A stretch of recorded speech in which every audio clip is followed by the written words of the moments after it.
Skylab for 5 years. So each observation, as I mentioned, has 10 individual measurements and these low resolution spectra.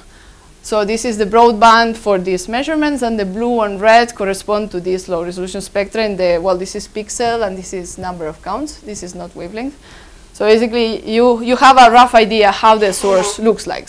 And then we have 50 million of observations per day. So this is the let's say the place where we should look for our transients, our supernova, our TDs. So as I mentioned, the time scale, the cadence is 35 days, and the limiting magnitude is about 20.5. So if we take a modified version of the Mansi gas level diagram, we can see that basically the potential of Gaia for especially higher redshifts, this is like different redshifts, what probability you are having of observing each one of these transient families, we can see basically that always TDs and supernova are going to be like a good mining field for the Gaia observations. All right, so the third part is about how do we hunt things? How do we detect things in Gaia using these catalogs? So basically, we are following this main strategy. And if to check out whether some certain galaxy was detected in Gaia or not.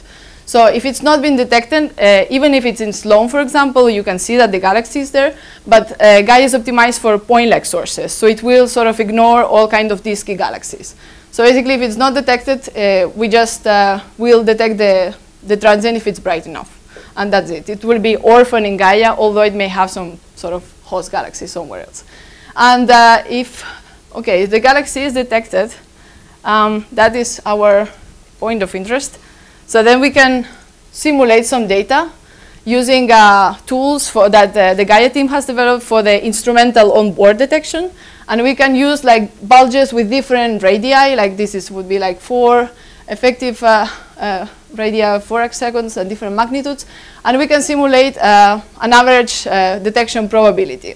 So then you can plug in these things with a galaxy catalog, for example, and see how many galaxies will be detected. But then the funny thing is when you have real data. So actually, if you take, like, for example, some like few millions of Sloan galaxies, which are brighter than 20, and you can plug in like this, this would be like a proxy for size, and this is the magnitude. You can actually see that's the density, and this is the detection probability. So if you zoom in the same region as you simulated, you can see that actually the real data for detection looks like quite similar. So that means that our simulators is doing a pretty nice job in here. So basically, the point to take away with is Gaia is very good at detecting bright and rather small bulges. So this is 1 arcsecond, 4 arcseconds. So basically, you have to be sort of in this regime for your galaxy to be detected.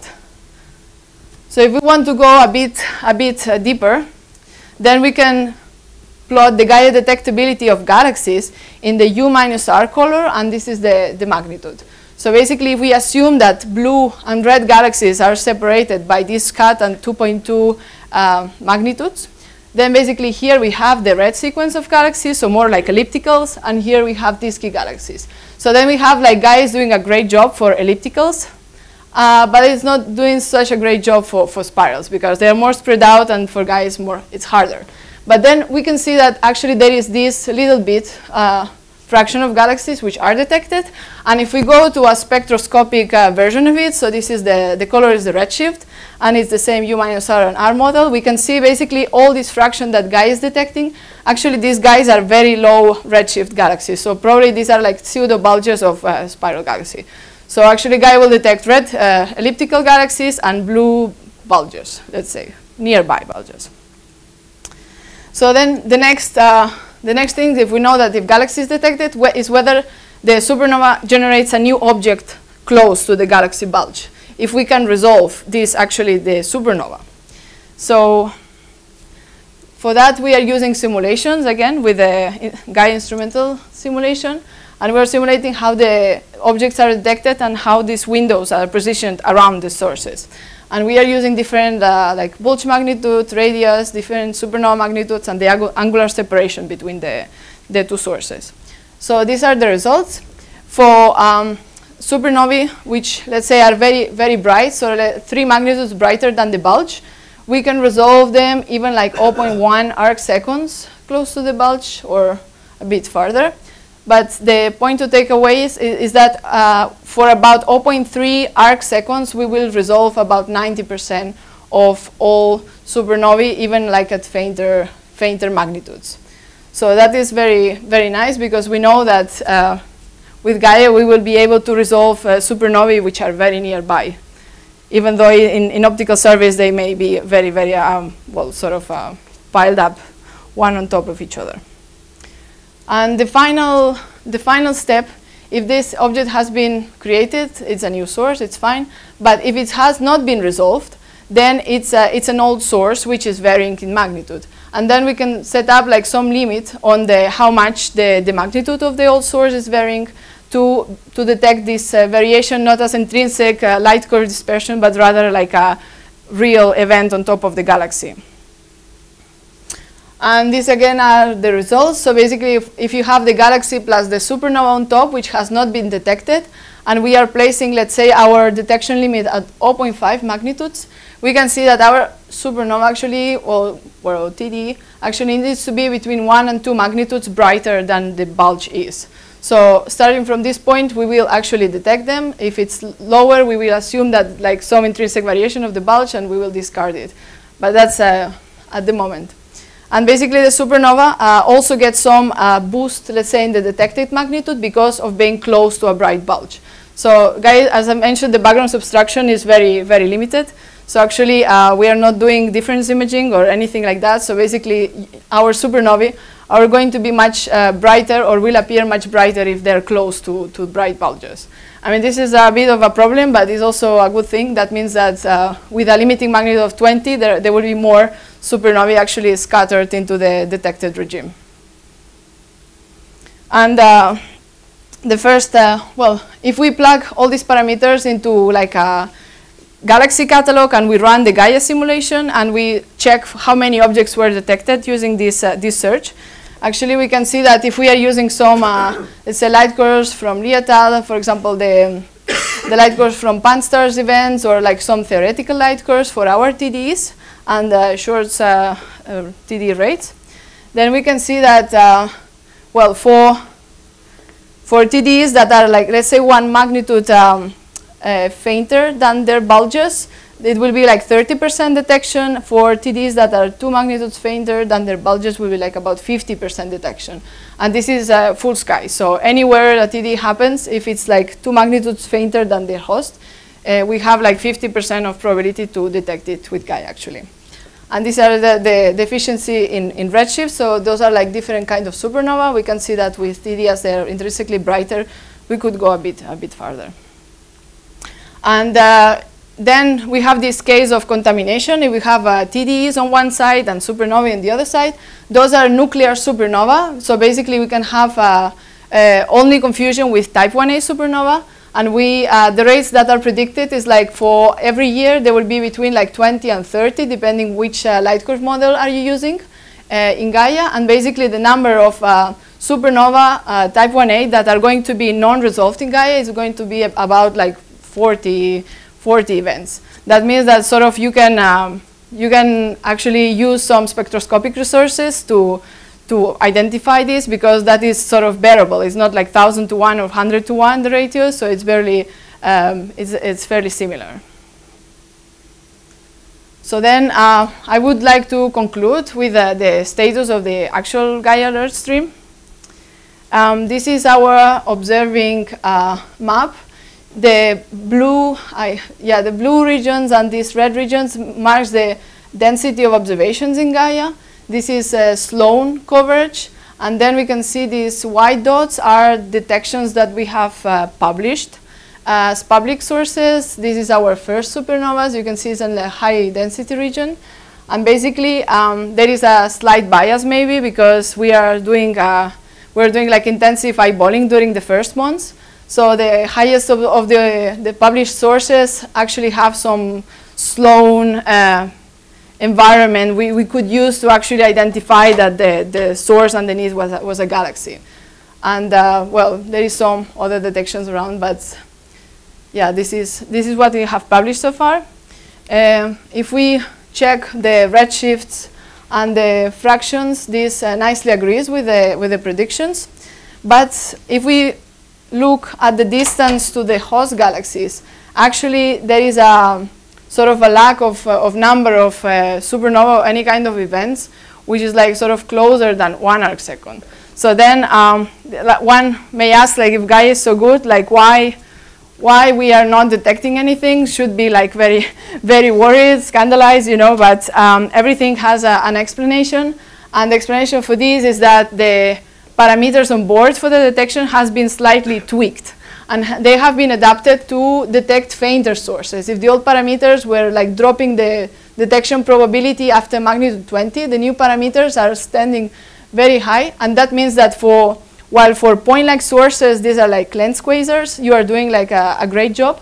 Then what happens is, like, when you have a galaxy with very spread luminosity area, all of these blue areas is like millions of, well, not millions, but like several hundreds or thousands of small dots, which are detections in Gaia. So actually Gaia is not only tracing the bulges, but it's also tracing the high luminosity areas of the galaxies. And that is a bit of a problem for nearby galaxies, because we are not only detecting the nucleus, but we're also detecting everything which is sort of surrounding the nucleus. And on first instance, that is a bit of a problem, because especially during the initial stages of the mission, the eyeballers, when you see something is sort of close to the nucleus, but it's surrounded by many other detections, it's a bit suspicious. So actually, that's why the stream was closed in June. And right now, there is sort of a refurbishing phase, which will finish by the end of November, I hope. And basically, that is aiming at cleaning all these spurious detections of like high luminosity areas in galaxies, and it's going to focus on actually, removing anything which is not like a proper source with a reliable detection. So we are hoping to provide like reliable candidates at the end of this month. So conclusions, well, Gaia is a TD-friendly mission. The cadence is good for Gaia. We are having high accuracy mission. The contamination from supernova is rather low. But well, we had these downsides of the change of the onboard parameters. So right now, the current efforts of the team are going to clean these high luminosity areas in the galaxies from real candidates. And the first candidates are about to come very soon. So thank you very much. And I would like to leave you with my list of collaborators. Thank you.